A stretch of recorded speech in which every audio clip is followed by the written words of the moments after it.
Just okay. So yeah, huge welcome to everyone. Thank you so much for coming. My name's Jane Yates, and I'm the project manager for the Thinking Together in Science and RE project, or RE in Science, depending on which audience I'm speaking to. I tend to swap them around. So I'm going to just give you a little bit of information about the project. So this was a project funded by the Templeton World Charity Foundation that SAPERE have been running for 3 years now, or just at the sort of tail end of COVID.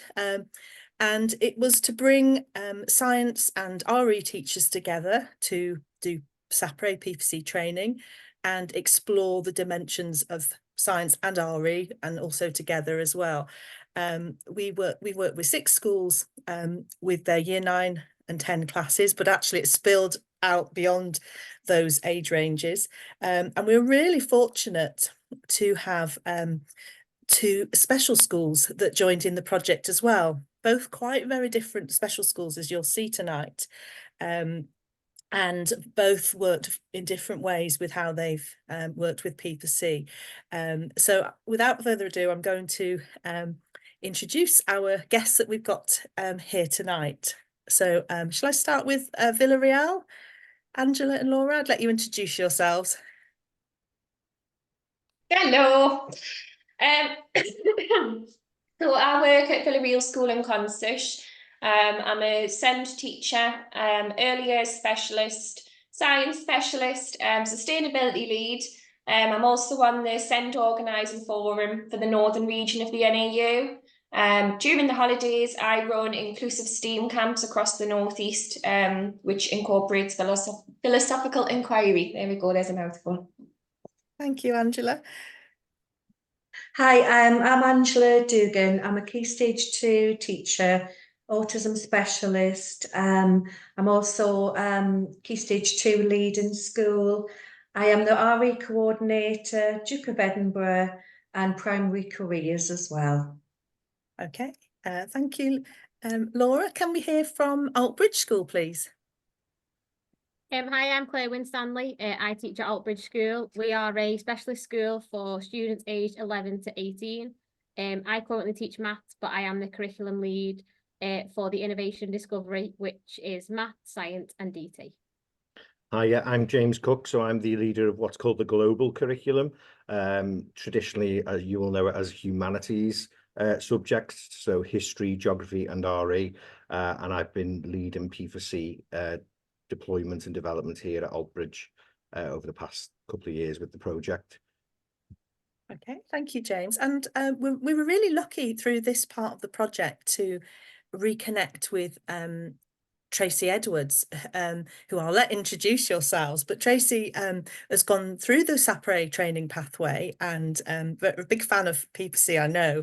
So it's been fantastic to be able to reconnect with you in this project. Thank you, and it's wonderful to reconnect with SAPERE also and with philosophy for children. So my name is Tracy Edwards and I am a lecturer in special educational needs and inclusive education at Leeds Beckett University. Previously, I was a secondary RE teacher, and after that I worked for 10 years as part of the senior leadership team of an all-age special school. Okay, thank you. So just to explain a little bit about what's going to happen for the rest of the session. So you're going to hear from Altbridge School and then from Villarreal School. And then we're going to open up for questions. But if you have a question, a burning question before then, please do put it in the chat as we're going along. But after we've heard from the 2 schools, about their P4C journey over the last 2 or 3 years, we will then take questions then that, you know, they might be practical questions, they might be other kinds of questions. We're not going to put a boundary on that. What will then happen is Tracy will curate, if you like, will host those questions and we'll draw on the expertise of the teachers to respond to those questions. And then Tracy's going to do a sort of a summing up of the session as well. So please do think about those questions as we're going along. Okay, so if I'd like to hand over to Altbridge, to James and Claire to start us off. Okay, so hopefully you're going to be able to see the screen, and you'll be able to see what we have, hopefully. And I still can't see them. We can't actually see you. Can you see the So PowerPoint? we would hope Okay. you can see Yes, there's a couple of grey participants. yeah, there's just a couple of grey boxes on it. I think you've maybe got something open on your screen. Oh, right, okay. Done. Just a minute.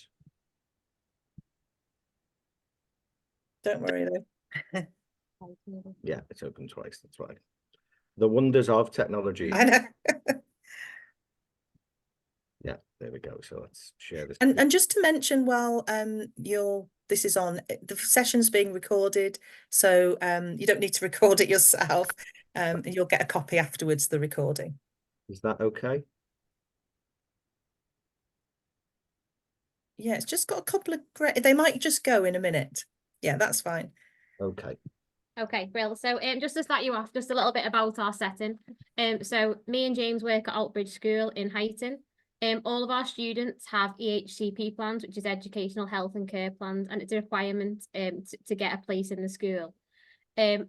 Obviously within that EHCP plan, the needs are massively different. So predominantly ASC learners with mild learning difficulties, but we also have started to create base classes for more severe learning difficulties students. So non-verbal students, having formal, semi-formal and informal curriculums.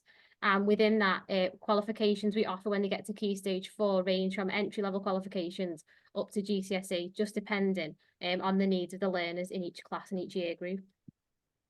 In terms of our values and ethos, obviously within that huge range of abilities and interests and views, it's important that we adapt our curriculum to make sure that we are meeting the needs of the learners and that it's a calm and caring approach to them, which is where P4C fits in really nicely. Our school has 4 core values, so care, courtesy, determination and resilience, and we feel that through P4C we can embed them core values and ensure that students given opportunities to demonstrate them throughout the different curriculums and subjects.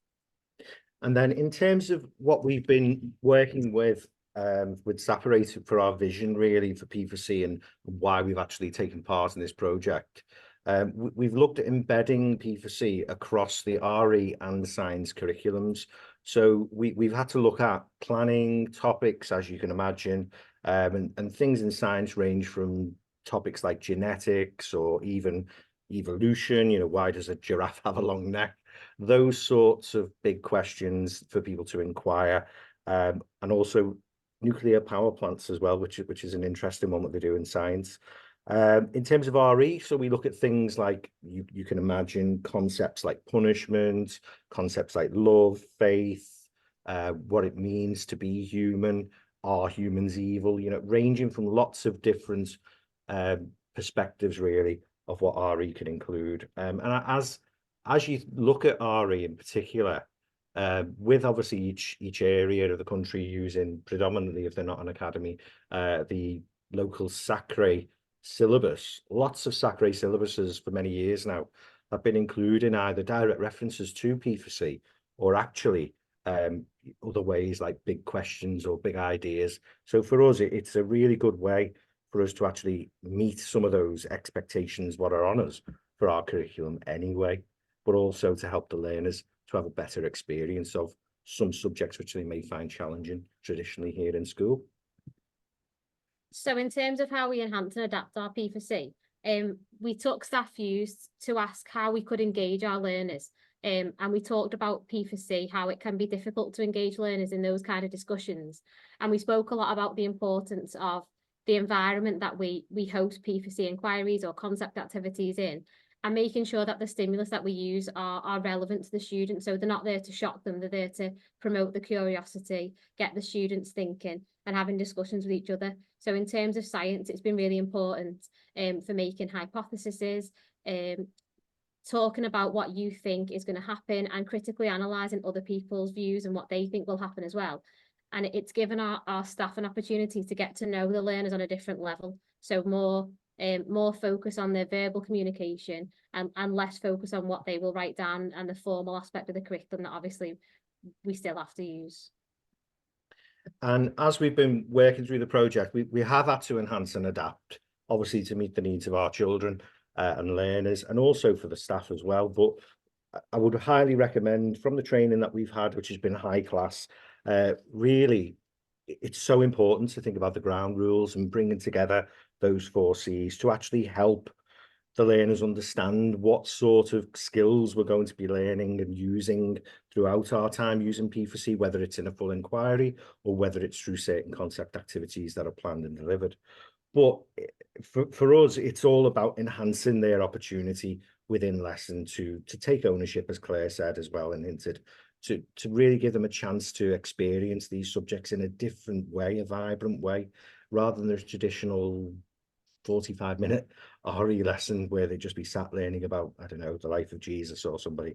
So it's a lot more engaging, and we found that as we go through. But in particular, the 4 Cs have really helped with our children, as I hope you'll see a little bit later on as we go through the presentation. For us, as Claire mentioned, stimuli are really important, and yeah, they're not there to shock, they're there to encourage the curiosity, but selecting that stimulus is vital. And we found that a lot of our children respond, as you can imagine, really well to video clips, and they really like a good clip, especially the dangle one worked really well, where it gave them lots of different concepts to look at, like control and consequences and so on. But I would highly recommend, if you can find some good quality stimuli, video-based stimuli, that would really help you. In terms of concept activities, it may be, and often is the case, that a full inquiry just isn't suitable. And I don't think, as P4C deliverers and practitioners and facilitators, we should expect every child to take part in an inquiry, because actually it may not be suitable for some children to do a full inquiry.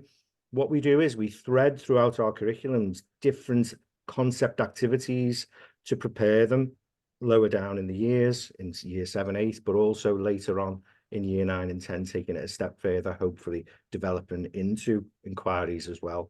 But you can see these are just some of them, and some of the engagement that we've had. In particular, one that usually is a barrier traditionally in all the training that we've had are the concept specs, concept specifications.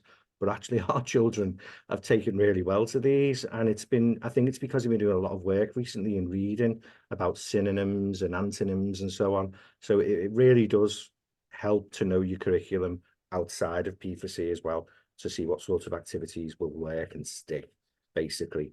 In terms of, as Claire mentioned about access, we have some children who are non-verbal. And that's always a challenge when you're doing some oracy-based work and discussion.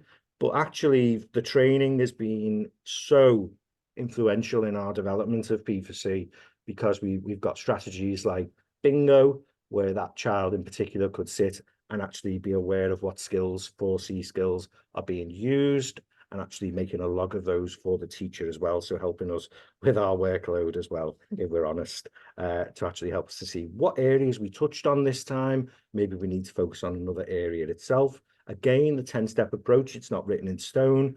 We very often do for our inquiries over 2 sessions to help basically spread out that thinking time for our children and our learners. And the 10-step approach, it may be that you don't use things like middle words, or you build a dialogue in a different way. It's there, I feel, to actually be made for the best for the learners, basically.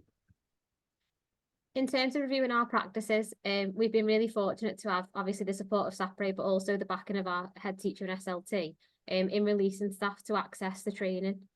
So we've made sure that all the key staff have had access to a level 1 training, and then curriculum leads for the RE and science are accessing level 2 and level 2A and level 2B training, which is really, really important that we get time out to reflect on how it's going so far, and looking at opportunities, so ensuring that it is embedded in the curriculum P4C, and it's not just a case of, oh, we've been on training, let's do a P4C lesson, and then forgetting about it for a few months. So it's having that time doing learning walks, joint facilitation, and just making sure that staff are on board and they feel confident to deliver it. And as well, like James has just said about the 10-step approach, being able to have that skill to come away from, you know, the rigidity of it and making sure that you're adapting it for the learners in front of you. Sometimes concept activities are all that you need for them to give students the opportunity to try out P4C and to get their confidence and get their buy-in as well. I think it's really important. So this is just an example of how we've used a section of lesson really for the inquiry as an example for you to see. So you'll be able to see, hopefully here, and hopefully listen to it as well. It is a bit low. But in particular, a development from critical thinking to creative thinking, thinking of another way to look at the problem or the definition. In this case, this was an inquiry, are all humans evil? Along those lines, that sort of question this group was asking. And if you listen to the second child who's speaking, I think you'll be able to see how they actually, how they actually take that to another level, to think of it in a different way, the definition of evil. It's only a couple of seconds. So Alfie, sorry, have you finished there, Alfie? Yeah, so Alfie has just obviously been telling us there that he thinks he can define evil, correct me if I'm wrong, Alfie, from what you said, that if it hurts or impacts somebody else in a harmful way. Yeah, if it negatively affects others. If it negatively affects others. Okay, is there anyone that thinks differently to that viewpoint, or would like to add another example of how we could define evil? You want to look around the room, Alfie? What then? Wait. Okay, so if that's the definition, like harming another person, do animals and plants and other living organisms count for that? Okay, so again, apologies for the sound, it was quite low, but again, that's an example of one of our children taking it in another direction, and that's only come about through the work that's been done with these groups to actually get them confident enough to actually contribute in that way and feel that they can be valued in their answers. So I think to sum it up in terms of P4C, the impact it's had on our students has been massive, particularly the self-esteem. A lot of our students have got outcomes on their EHCPs that talk about self-esteem, building confidence, independence, the ability to think for themselves and make their own decisions and not just take things at face value. So I think that's a massive thing that staff have reported back. We've done quite a lot of staff voice asking for their impact and how they think it's supported the learning of our students. In terms of barriers, we have found, obviously, with the needs of our learners being so vast, that obviously one size doesn't fit all. So we've looked at things like blank level questioning to allow our students opportunities to consider and wonder. Strange noise there. And then obviously when we're doing that big question, James spoke about having it over 2 lessons. So making sure that we're referring back to that big question, we're reinforcing that big question, because we do have a lot of issues with retention, our students, historically. And then the last is just about preparation for adulthood. So it's that confidence, them understanding that these skills can be taken and applied to the workplace. We recently did a student voice with Julie McCann last time she was in. And she received really, really good feedback from our students talking about how they feel that P4C has given them the skills to interact with people that maybe they wouldn't normally be exposed to, and been able to fit into society and fit into the workplace and just get along with colleagues, really, I think was the feedback that we got. Okay. Oh, That does. I hope you can hear us.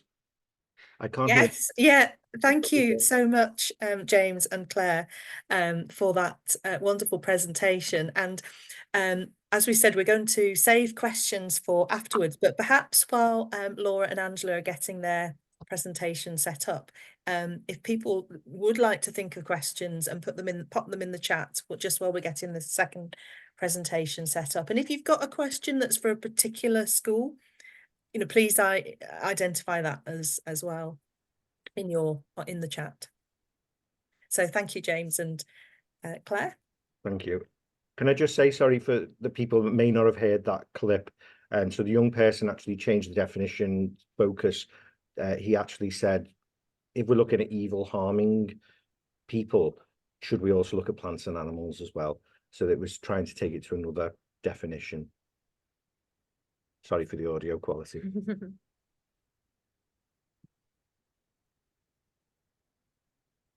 Ready to rock and roll?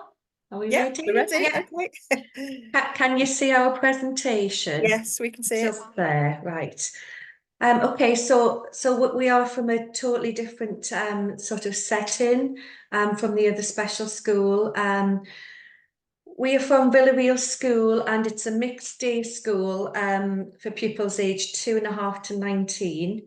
The majority of our pupils have severe and profound learning difficulties, you know, very complex medical needs, autism, and cerebral palsy.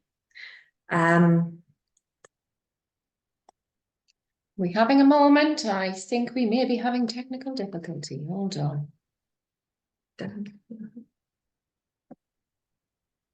It was working 10 seconds ago. Oh, there we go. There. So we just recently, over this last year, began implementing our quality of life model. So we've adapted it a little bit, and I think this is the first time that SAPERE will have heard of it, because we haven't promoted it. This is the first time. So what we have done is the P4C pedagogy really matches in very well with this. And using this alongside P4C provides our students with opportunities for open-ended discussions and allowing them to think critically, which is a big thing for our children, very big. By engaging in inquiries, students develop their ability to reason, ask questions, and express their opinions. We've found that it's enhanced social participation a lot, so it's given the children that opportunity to kind of communicate alongside each other, and it's wonderful to see in our school when they do it, because some of the pupils are non-verbal, some of the pupils use Makaton, some of the pupils, you know, just use gestures and points, some of them will use pod books, some of them have aided language displays, but we do it in such a welcoming environment that we use a total communication approach, so we will accept anything as communication during the question time that we have. I mean, often some of the communication, because of the sort of cognitive ability of our students, sometimes that's just an eye gaze or a look or a movement. It can be something as simple as that we've recognised that, you know, that we're talking to them, or that it's their response. But what we have found is since implementing P4C, it's shown a big difference and a lot of improvement with the children with the communication skills, the levels of confidence that they show, the self-esteem, and in fact, it's had a big impact on behaviour in the school as well. Can I press a button? Yay! So our curriculum, we've designed our own curriculum, and we call it the real curriculum. Obviously, Villarreal School, this is our real curriculum. So the R is for regulation, the E is for emotional well-being, A for access to the world, and L for learning.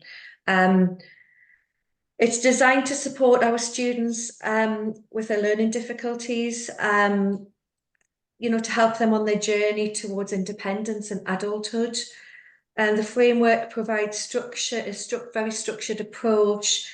It develops skills in self-regulation, especially for children who have, you know, very challenging behaviour.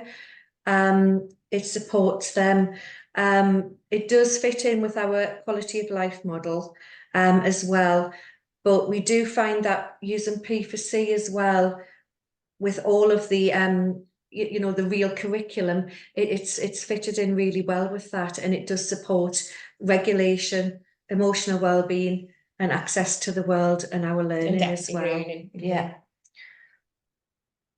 Right.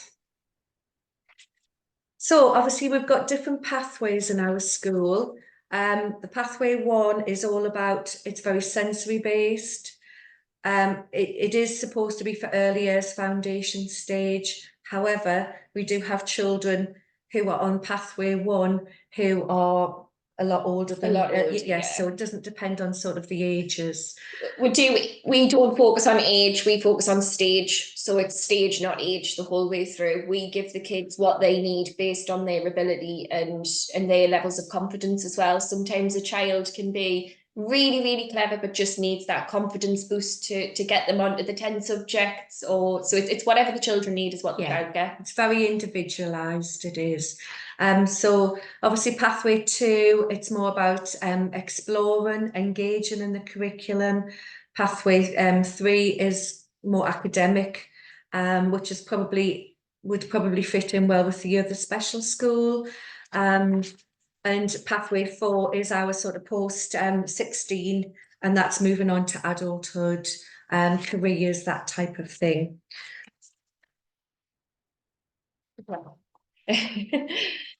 So we've managed to fit in our 4 C's into how we run our curriculum. The 4 C's are now embedded throughout every subject, throughout every class, from early years all the way up to the children who are on pathway 4 and are hoping to go to college. It is implemented throughout, and we've tweaked it a little tiny bit just to suit the individual needs of our pupils. So it's the same, but we've expanded a little bit more to say what we expect to see when a child's being caring, what we expect to see when a child's being collaborative. It's slightly different. Mm-hmm. I mean, the caring could be something, you know, just sort of acknowledging as well. It could just be an eye gaze. It could be a hand movement. It could be anything as simple as that. And that's what we've had to. I think at first, when we first did P4C in our school, I think a lot of our staff did struggle with how are we going to implement this in a special school. But because we've worked really, really hard with all of our staff, governors, you know, we've done lots and lots of presentations. We've got everybody on board, and everybody is really enjoying the P4C, and they actually come to you and say, wow, we did a lovely session, you know, we've done this, we've done that, have a look at the evidence. So it's really good to see that as well. I'll hold my hands up and I'll say I did not think P4C was going to work at Villarreal. I thought there was no way that the children were going to be able to do it, but that's when I realised that it was me that was setting those expectations for the children. And I was very wrong to do that. As adults, a lot of the time we set expectations thinking the kid's never going to do something, but sometimes you're wrong. Give them a chance. And we have been proved wrong several times. Very wrong. So we looked at the blank levels, and we have 60% of our pupils at school are currently working pre-blank level 1. So so you're sort of looking at the neurotypical 0 to 3-year-old. You know, and it's all about very, very basic sort of, you know, a child who turns towards you when they hear a familiar sound. So that's obviously bringing in the 4 C's, copying a facial expression, making eye contact, copying what an adult does, or taking turns during an activity, listening, reaching out for something as well. So we are capturing all of the little steps for P4C. What you'll notice about when we run through the blank levels, you'll see how the 4 C's actually fit into every blank level. So we haven't gone through it again because we've done it a lot. Yeah. But you can see yourself how each one of those blank levels moves in with the 4 C's. So obviously we've got an example here of blank level 1, and that neurotypically is like an age 2 to 3-year-old. So it's all about asking what is it. So the stimuli could be anything. It could be a picture. We tend not to use videos as such because our children it needs to be a concrete object rather than an abstract thing. It's got to be very concrete for our children. They've got to be able to feel it, see it, engage with it as well. An example is today I had an education officer from Preston Park Museum come in dressed as a Home Guard soldier, and we had an activity with quite a few of the seniors, and Craig, he was fantastic. He came in and he made them parsnip sandwiches. Yeah, and that was the stimulus, was parsnip sandwiches, and that then gave us the opportunity to ask questions about what was it like during World War II. Would you, if you had to live off parsnip sandwiches, how would you feel? But yes, it's all about taking the opportunity as well and using everything what we've got and what we use anyway. It's not about sort of reinventing the wheel when we're doing P4C in our school. It's about capturing exactly what we have been doing because it fits in great. Obviously, we've got a blank level 2 here. And that's just a child who is saying, you know, where is the symbol? Where is, you know, so it's quite basic, and this child's non-verbal. But because even though he's non-verbal, he does understand, and we sort of find it quite difficult to assess his understanding because he's non-verbal. So we have to keep sort of asking those questions to keep him engaged. And obviously we've got a blank level 3 here, questioning. Blank level 4. So the blank level 4 students, you're probably talking maybe 10% of the school are blank level 4, and they're able to justify and to give expanded questions. And so it's a very small proportion of our school who are blank level 4. I have a class of 12 pupils aged between 12 to 16. And I've only got one child who's working at blank level 4. So to put things into perspective at that age, that's what we're dealing with. So obviously we've adapted philosophy for children for our children. What we've done is we've looked at our sort of total communication approach, what we have in school. We've simplified the language. You know, lots of use of visual aids, lots of hands-on activities, and lots of multisensory approaches. So multisensory approaches just make sure that you make use of all of your senses. So if we're having an activity, we'll have things you can smell, things you can touch, lots of mess. Another way that we deliver P4C, a lot of it's done through attention autism. I'll let Angela is the pro of attention autism. So obviously we've implemented attention autism in I mean, most of the classes are doing it now, right from early years right through to the sixth form. And obviously it's in stages. It's an intervention, and it's 4 stages, and it increases the level of attention and interaction what we have with the pupils. No, I don't like the name attention autism, because attention, it implies that you have to have autism to be able to benefit from it, and it is far from the truth. Attention autism can be used with absolutely everybody. It's age appropriate from 2-year-old all the way up to 22. I've seen it done with. Yes, definitely. And obviously this is just a very quick sort of whistle stop tour. Yes, so this is obviously the first stage. So it's actually it's focusing attention, it's looking, it's listening. So obviously that fits in great with the 4 C's. We've got stage 2, so we're building attention. So the children are being able to anticipate what's going to happen. And all of this can be focused around a question as well. So we did one on, what was the snail one? Where we did about RA. Yes, we did that with Jane, didn't we? Yes, we did that with Jane as well. But you can fit a philosophical question around this for your children to explore, and they'll get to feel the artifacts and the vocabulary they come out with is brilliant. We need a lot of repetition for our children as well. So something like this, attention autism, we could probably do, we would repeat the same sort of activities, and that helps the children to engage and anticipate what's coming next as well. And it really does work. It is a very good programme, but there's an awful lot of P4C in there as well. Yeah, we are nearly finished, I promise. This week is Conductive Education Week. So I did really want to mention about CE.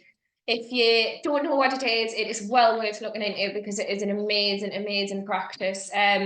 So it's based on the belief that every person has the potential to learn regardless of their starting point, which is so true when it comes to special needs, not just conductive education. We don't know what a child's thinking. We don't know what a child's feeling. A child might be non-verbal, but it doesn't mean that they don't have that internal monologue.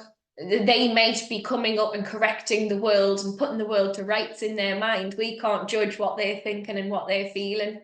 So P4C gives us that opportunity to explore questions, and a child might not be speaking, but that doesn't mean that they haven't come up with the best answer in the world. And my rant's done. Right, okay, so we're just sort of at the end here, but we did do a little bit of a statement at the end because, you know, we were so passionate, we felt quite passionate about what we've been doing and the journey that we've been on, you know, with the team. So we do take great pride in the growth of all of our students. You know, they're becoming more self-assured, more articulate, you know, young individuals.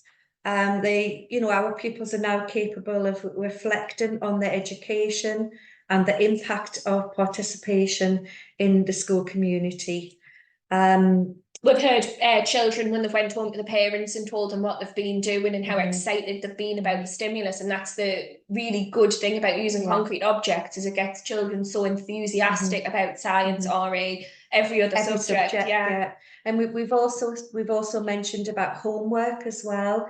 So so that's sort of going to be the next step, isn't it? So we're going to start looking at the, you know, the stimulus outside and get the parents involved in that, and possibly maybe do some training for parents as well on how to deliver this. It's safe to say P4C is now an integral part of our school's ethos, and it's a really valuable tool to help our students to grow and develop. It's where when we first started we thought that P4C was not suitable for our children. It's now been detrimental in ensuring equality and fairness throughout our school community. Everybody now it's something everybody can do together. That's us out. There. Thank you. Thank you so much, Angela and Laura, for your presentation as well. What a rich, real range between the two schools as well. So I'm going to hand over now to Tracy, who's going to sort of curate the questions. So you're almost like our panel, if you like. So I'll let Tracy join in. There are a few questions in the chat, but please do, those of you who are listening in this afternoon, please do add some other questions as well. And if you want to signpost to a particular school, you know, make that clear, or if it's a general question for either school. Okay, thank you, Jane, and thank you to Altbridge and to Villarreal for two really inspiring presentations. It's great because we've got half an hour to have a discussion. So if you can think of any questions, do please put them in the chat box. But what I'm just going to do briefly is identify one thing that came through for me and maybe kick off with the first question, if that's okay, to give you all time to think. This webinar has come out of a project related to teaching religion and science. And what both presentations have demonstrated is that philosophy for children can be so much more than a methodology for supporting progress in those two subjects. So Altbridge, you talked about education, health and care plans. So they're attached to the annual review process for children and young people with SEND. Aspirational outcomes are identified for children and young people. And you mentioned that philosophy for children actually offers a way of supporting those outcomes and promoting those outcomes. And then Villarreal, you gave some really lovely examples of how philosophy for children supports progression in relation to developmental milestones. So with attention autism, you've got that whole thing, haven't you, about shared attention, about supporting children to get to that point where they can focus on a stimuli with another person. and sharing that experience of enjoyment of the puppet, of the sand tray, whatever it is, with another person. And these things are just about so much more than subject specific learning. It's about developing the whole child, or the whole learner within a classroom. So for question, my question is around the journey of implementing P4C in a special school. You talk about needing to adapt the P4C model. You talk about the need for being pragmatic and having sort of more personalised approaches to philosophy for children with some learners. And with that, I'm thinking about barriers that some learners will encounter to being part of a community of inquiry within a classroom, that may be due to their speech and language difficulties, or their autism, or their social, emotional, mental health needs. And I'm thinking about how I know from my own experience of special school that the progress that you've both seen with philosophy for children isn't something that you see on day one of implementing it, that it takes time to get learners to the point where they are accessing and engaging with P4C. So I was just wondering if you could talk a bit about that journey and some of the problems that you've had along the way, and how maybe you address some of those problems. Oh, are we okay to go first? So yeah, in terms of our curriculum, really, it does start with curriculum. There are realities to life in school, which is, we are obviously guided by the curriculum, and really adapting the curriculum to not just pay lip service really to P4C, but to actually find opportunities to do it justice and use it as a tool, like you've just explained. And I think it starts with the curriculum. You need to look together as a staff. Where can we do this? How could we do this? How could we introduce it? And for us, it was all about thinking it straight back to the training that we had with Julie, who was fabulous. And it was all about looking at how can we build in concept work? How can we use some of these strategies, which we have ourselves actually enjoyed using in the training, and we know our children would enjoy using these? How can we thread these in? How can we get these to become commonplace? How can we build the confidence for our learners to use these with less direction? And I think that's for us a really good starting point, looking at the sort of activities that you use in class. Then I think it developed for us where we look at the types of models, if you like, some pre-done examples of inquiries, and don't be afraid to experiment, have a go. If it sinks, it sinks. It's the nature of learning, and just see what you can use with your child, with your group, with your class. And it's about the experimentation, and the kids will let you know if it's any good or not, and whether they, yes, like Angela said, they go home, they talk about the stimulus. I enjoyed that last lesson, sir or miss. Can we do another one of those, please? Can we have another go at that again? So it's about making it familiar, making it routine, I feel. That's Okay. I think as well, like linked into that about, I think you said about overcoming them barriers for students who struggle to engage. I think it's really important that you know your students, and who is who is going to be struggle, and put things in place for them before you decide to go with it in that class, or the concept activity, or whatever it is that you're doing. Have something that will support those learners who you think may struggle to access it beforehand.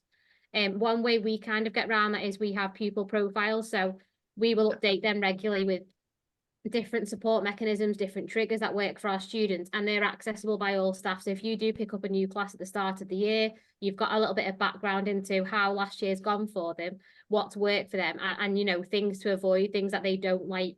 And then you can build that relationship, and once you've got that relationship and that trust, then people generally will be more open to engage in these kind of inquiries. Okay, thank you very much. Villarreal, do you have anything you would like to add to that at all? Oh, you're on mute. There we go. I was just going to Okay. sign this whole thing and see if you knew sign language. Could do it. So one of our barriers that we faced was behaviour. We have some quite challenging behaviour in school, and a lot of the children, when you first start out, they can't tolerate sitting as a group. Yeah, absolutely. So sometimes what we do is, by incorporating P4C into what we already did, that allowed children to kind of, it wasn't anything too different for them, and we kind of wove P4C through the curriculum rather than rewriting it. We had to use what we already had and develop it that way. We'll also bring regulation into our P4C sessions. So we might have the children sitting on balls and having a good bounce. We might have them doing Fiddle toys fidget or things toys, like deep that. pressure on the fingers, lots of different techniques you can use for regulation, and just making sure that the children's needs are at the top of the list for whatever we're doing. If we can't expect the children to, you know, be comfortable in expressing themselves if inside they feel like they're on fire. You know, we need to look after them first before we can expect them to learn. But in our school, each child has an individual customised curriculum based on need. So when it comes to P4C, it is specific to that child.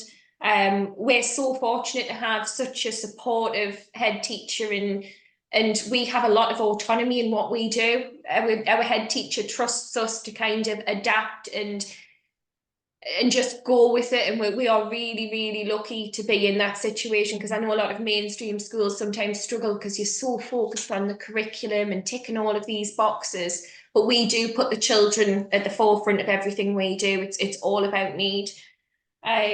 So what we did to kind of adapt it and bring it in to overcome those things, we also made some templates so that children could get used to what it is they were doing within P4C. They had the same template all of the time. It was a similar routine, because routine is so important for our learners. And repetition as well, lots and lots of repetition, you know, just to focus on the, you know, the long-term memory as well. Yeah. It's just keeping in mind that a lot of the time as an adult, you hate sitting still. You know, there's all times when we hate listening to people. You don't want to sit still, and it's just appreciating that the children are very much like us sometimes. You know, you might get a bit bored of listening to somebody and you could fall asleep during the lesson. That's okay. I mean, our sort of lessons are very, very short as well. So, you know, we there could only be maybe 5 minutes, you know, what the sessions, what we do. It depends on the individual children, but we do an awful lot with regulation. Yeah. Learning walks, OT programs. You know, that's all embedded. It's all embedded in the individual healthcare EHCPs and things like that. So very, very individualised. Sure. Do you know, there is so much I could say to respond to what both schools have said, and I've been writing lots of notes, and my instinct is to talk back. However, I want to give other people a chance, and I can see that in the chat we've got a question from, let me see, we've got a question from Rosie. So Rosie is saying that Claire, she thought you said something very powerful about taking P4C beyond simple training, and you said that you could train the teachers and then something just doesn't happen for a while. Doing that, you have the P4C training, then the teachers leave the room, go back to their day-to-day. And that it can be a challenge. This is what I'm understanding by the comment, to actually get it off the ground. And you talked about having learning walks and co-facilitation to actually support the implementation of P4C beyond the training session. So I suppose Rose's question is, do P4C trainers have a role to play in supporting schools with that implementation. And maybe you could say a little bit more about how teachers can be supported to implement P4C on that day-to-day level beyond spending those few hours on a P4C training course. Yeah, I think we've been really fortunate to work with Julie, and she's always very accommodating, coming in to give us training, working with specific groups of people when we've asked for it. So as part of this project, she's worked with, I'd say, science are behind RE in terms of embedding P4C across it. Just it's something that RE picked up before science, I'd say. So Julie came in and worked with the science department to develop plans that they could use, looking at our curriculum that we've got at the moment and trying to embed it for the science specialists to go away and trial and give them, you know, proven ideas that work, ideas of stimulus they could use. We are lucky that our head teacher supports it, so we are given time off timetable to go and do learning walks together where we can discuss, you know, positives that we've seen, or we can discuss, I've seen this in RE, why don't you try this in science? And it's nice to bounce ideas off each other. In terms of how the actual trainers can help, I think it's about looking at the curriculum. So if you're new to this and you're starting out, I did speak before about, you know, not just having it as a one-off thing. It's so easy as a teacher, because we're so busy, to go on a course, see something amazing, come back and trial it once, and then forget about it and just, you know, I've done that now. And I think it's about having time with trainers to look at, because obviously they've got a wealth of knowledge from different schools and different settings. They can advise us where we can embed it in the curriculum, where those obvious points are to put it in. And then having time together as a department with P4C specialists who've got level 1 or level 2 training within the school to then discuss how effective it's been and how we can adapt it for the year after. Yeah, sure. Can I add something in just about the so joint facilitation as well? I feel it is something that could be done with trainers. So if trainers could then bring that support mechanism, if you like, into school, and where necessary, help to further develop some support for individual teachers, where they can come in and do some joint facilitation or observe some joint facilitation. That would also be helpful, I think. Yeah. I mean, in my own experience, there can be something quite powerful about sort of collaborative delivery of a P4C session. And in special schools, we mostly already have that through working with our teaching assistants.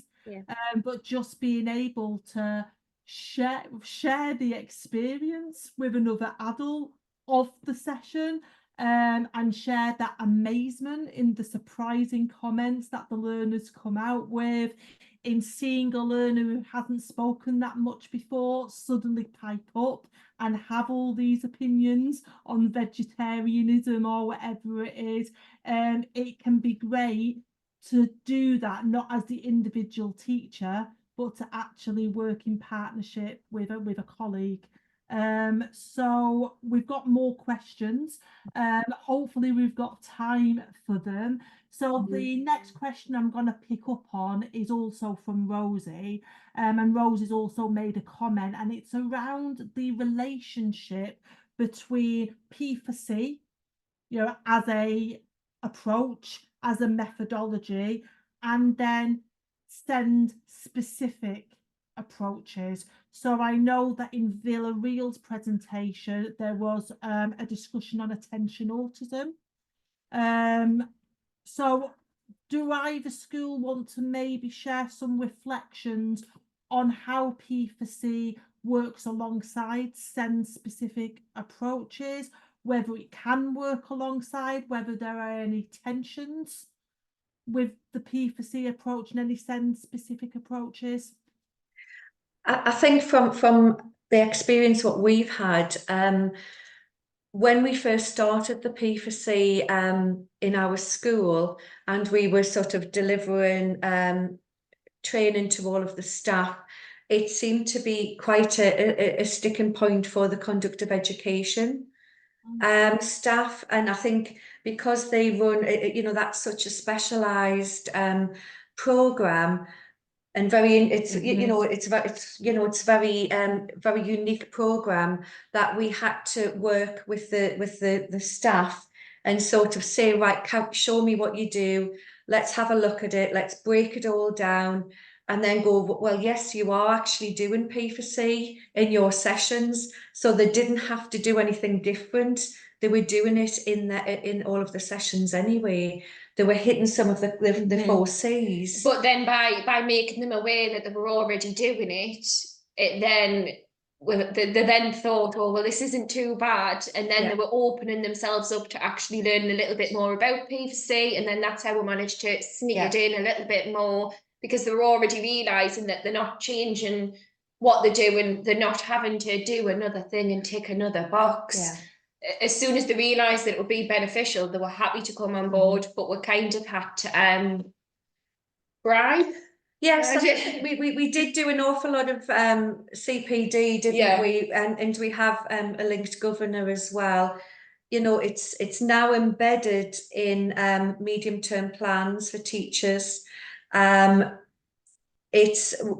do learning walks as well. We do work scrutiny, and that's something what we're looking for in most of the, well, nearly all of the subjects. But when we do CPD, it is it's not like normal CPD. We bring in giant African land snails, we bring in tortoises, we have potatoes that are, what was the one in the early years? It was how it was something to do with a potato. How a potato in the early years can be absolutely anything. Oh yeah. Do you know, I want to come on to one of these. Yeah, so it's really fun. It's really hands-on. We've got lots of different tables. The planting seeds in agar, they are, you know. We did like forest schools as well. We do wild passports, we do Duke of Edinburgh. So what we did is we got all of the staff together, and we gave them a question and said, right, how are you going to teach that to your children? And that's where we started from, didn't we? And then they come up with the ideas. We gave them a stimulus or a table full of stimuli, and then they came up with how they were going to deliver it. They came up with the answers, and they came up with lesson plans. So the onus it wasn't on us sort of saying this is what you need to do. It was, oh, I can do this, you know, I am doing it. Oh, we could do this, we can do that, you know, because we have to be really creative in our job, especially where, you know, with the children we've got to make it fun, engaging.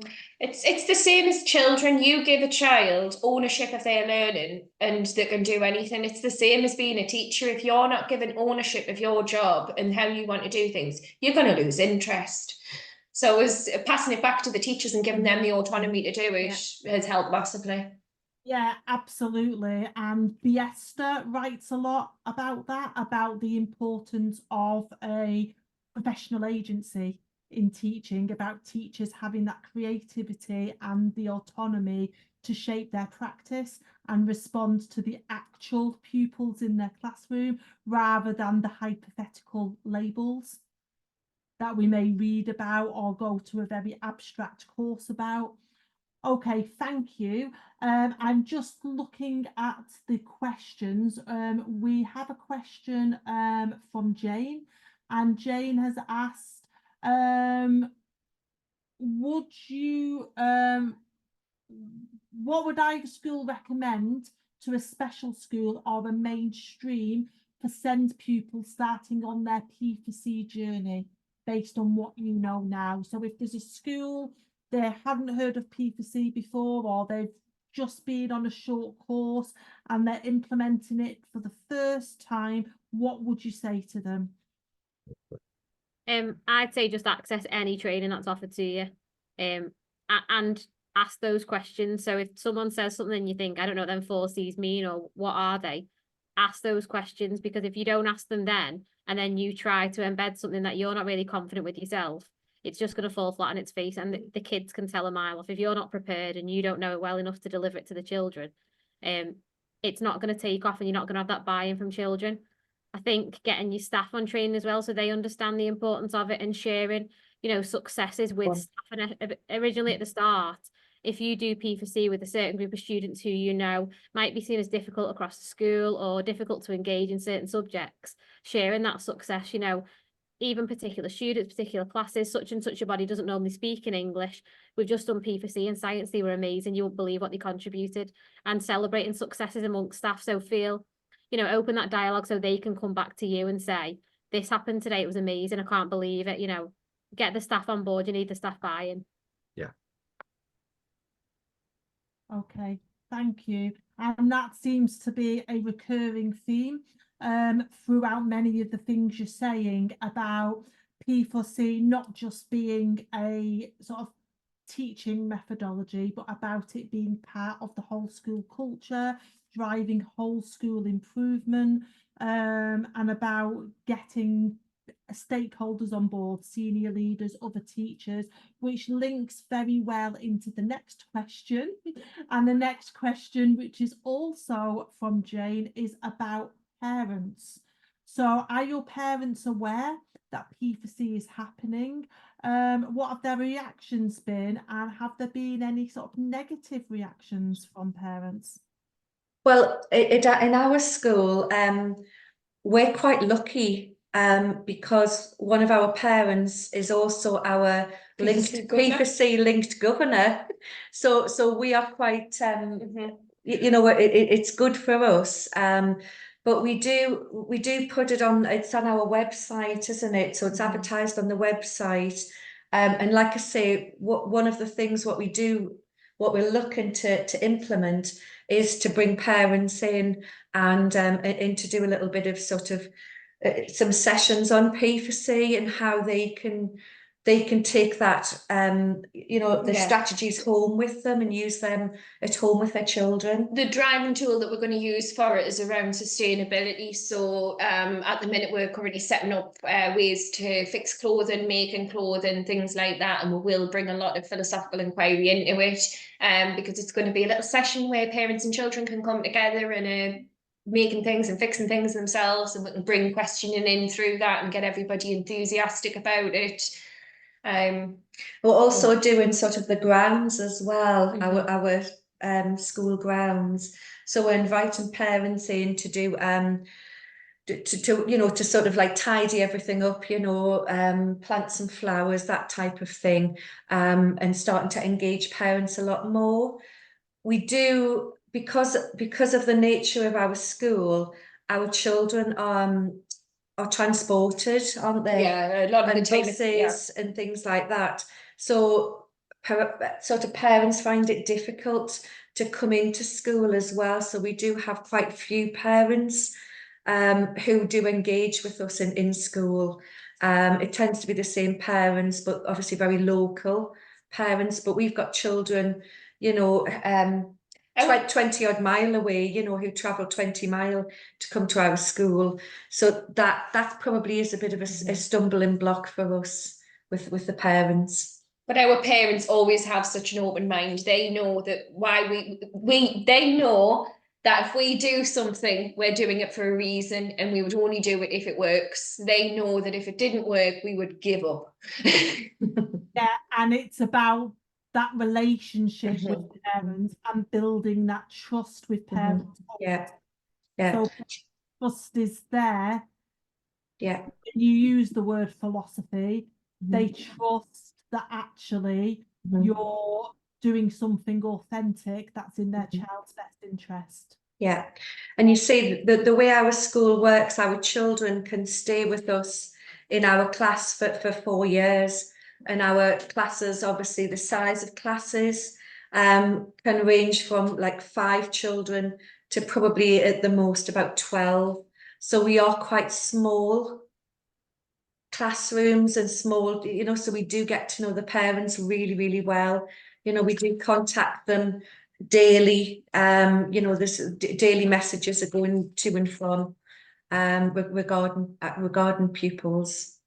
Okay, thank you. Now, the last question I'm going to take is from Grace. So Grace is really interested in how P4C can support the well-being of learners and the holistic development of learners. But also, we've talked a lot this evening about how P4C might look different in special school contexts. So I know, Aldridge, you've talked about adapting the 10-step model to the community of inquiry around the reality of your learner's point of learning. And Altbridge, you've talked about learners with speech, language and communication difficulties, learners who are pre-verbal. And Grace, from your comment, it looks like you're just intrigued over what P4C with pre-verbal learners or learners with those barriers to communication might look like. So could you say a little bit more about that? Yeah, so in terms of support and learners' well-being, really P4C for us in our setting, it's a great leveler. It gives every child the opportunity to be part of that community of inquiry. Everyone's on a level footing from the offset, especially in the inquiry itself. They're supported as well throughout by staff, obviously, and each other, it has to be said, during some of the concept activities. Yeah, I think yeah, safe go on, place, Claire. isn't it? About making that safe place for them so they feel that you know, because quite often we have sets in our English and our maths and our science lessons, so you know, students are aware they're in set 1 or they're in set 2, and I think in P4C it's about everyone is on the same starting point. No one's seen as being better than somebody else, so everyone feels like they've got something valuable to contribute, and I think that's how it helps with the well-being. No one's viewed as being more superior or more intelligent than anyone else. Everyone's got that opportunity to have the voice. We also have things like, for example, the bingo sheet, which is great because that can be a leveler. That can really stop somebody from dominating a discussion as well. If you've got a really dominant and vocal students as well. But also going back to the 4Cs, really emphasising caring, taking the time to listen to each other. That's really helping with their well-being as well because they feel valued. And actually, often if they're putting the hand up in a lesson, a regular lesson, it's often, you know what it's like, children can talk over other children in different lessons and they don't pay attention, but they have the attention of the group.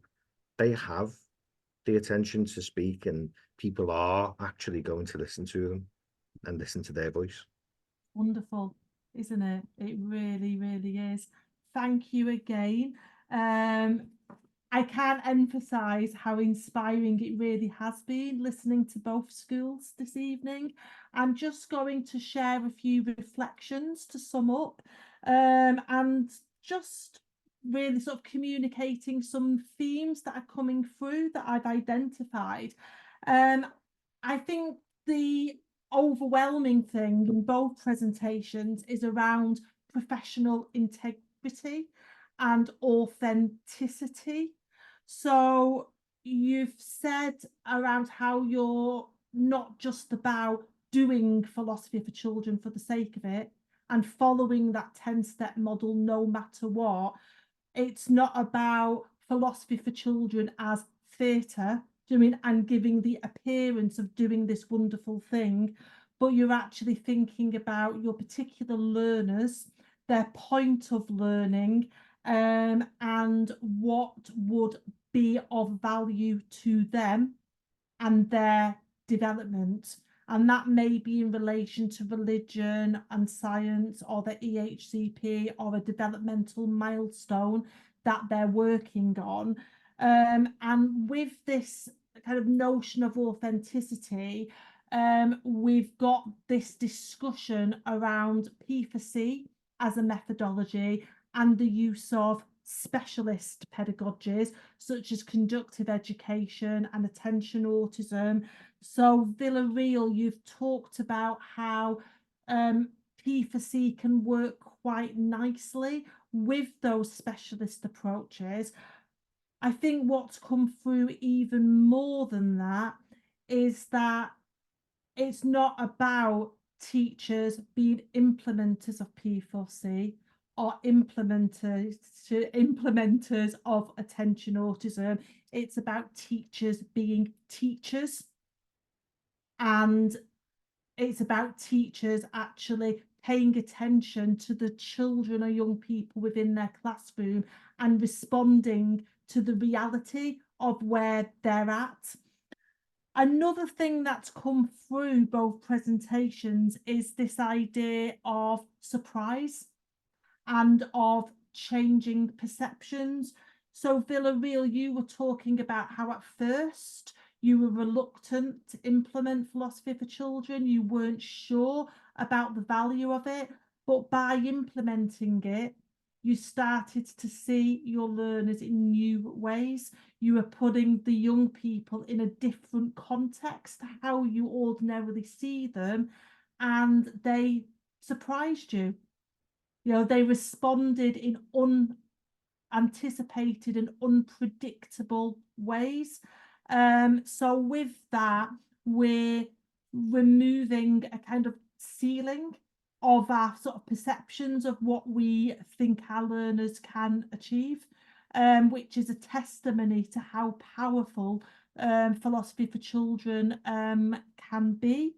And then I think the final theme that comes through from this for me is around engagement, and around one of the challenges being around getting learners engaged in P4C at the beginning. So somebody talked earlier about learners maybe struggling to sit in a circle and be in a circle, and in that situation I suppose we need to think either of getting them to the point where they can be in a circle as part of their progress over time, or looking at alternatives to being in the circle. We've also got difficulties which learners might encounter with shared attention. You know, they may struggle to look at the same stimuli as another person at the same time. And Villarreal, you talk about having an engagement-based curriculum. So I'm wondering with that about assessment and evaluation of philosophy for children. We have the engagement model in this country for those learners who are working below the level of subject-specific learning, and that requires teachers and schools to assess learners around engagement indicators such as curiosity, anticipation, around persistence, and I'm wondering if the engagement model could possibly play a role in supporting philosophy for children and supporting the development of philosophy for children with learners with Yeah. Can I just say, yes, we do use the engagement model in our school. It's for children on pathways 1 and 2. Yeah, yeah, Yes, and I can imagine that would be really helpful. it is very, very helpful. And yes, it would play a role in supporting philosophy for children. Yeah. But as if not more importantly, philosophy for children can play a role in supporting engagement-based learning intentions for learners in the school. The final thing I wanted to say is around the question that somebody asked around what advice could we give special school settings or settings with a high proportion of SEND learners who were starting on that P4C journey.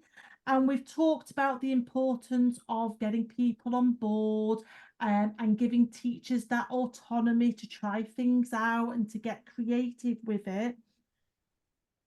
First and foremost, it can also be about just doing it, just having a go and getting on with it. And like with many specialist pedagogies, we often have this hesitation, don't we, that we've not had all the training, you know, that we're not RE specialist or science specialist or P4C specialist, and that we need to get ourselves ready first before we actually have a try. And I think the important thing is taking that brave step to just get on with it, to embrace the uncertainty, to embrace the unpredictability, embrace the risk, to recognise that it's probably not going to go well the first time you do it. It's a process, but to have a go. With that in mind, I think it would be a good time to thank everybody again. It's been a really enjoyable and stimulating session. It's been a pleasure to be part of it. So thank you, Jane, for inviting me, and thank you to both schools for sharing the reflections around P4C practice in your settings. Yeah, and I just thank you, Tracy. I'd just like to add on that on behalf of SAPERE and the project itself. Huge thank you to you, Tracy, for sort of curating the rest of the session, and also to our two amazing schools. Whenever I am in the room with all you five, I learn so much. Huge thank you. And for those of you who are in the room, I'm going to just pop in the chat. We do run some taster events. I'm just going to put a little slide up. We do run some taster events in P4C. So if anyone sat there who hasn't, never known about P4C before, and wondering about, what I'd like to have a go, or, as Tracy said, that step, just give it a go.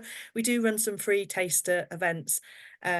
If you go on the link in the chat, you can sign up to. There's one there specifically for RE and P4C that's just gone online today. That's in May. And then the other thing, also at the end of this session, we're putting together a Padlet resource will have all the slides from the two schools, be further on the left, but there will also be some of the resources that we've sort of gathered together from the project. Other schools that I know, for example, Barbara Priestman Academy, so we've got some long-standing special schools that have been using P4C. So we've got some case studies from different schools, and some resources as well, and the autism attention that Villarreal mentioned is also on there as well. So that you'll get that in a follow-up email. So I'm going to just say a huge thank you. I'm going to stop the recording. And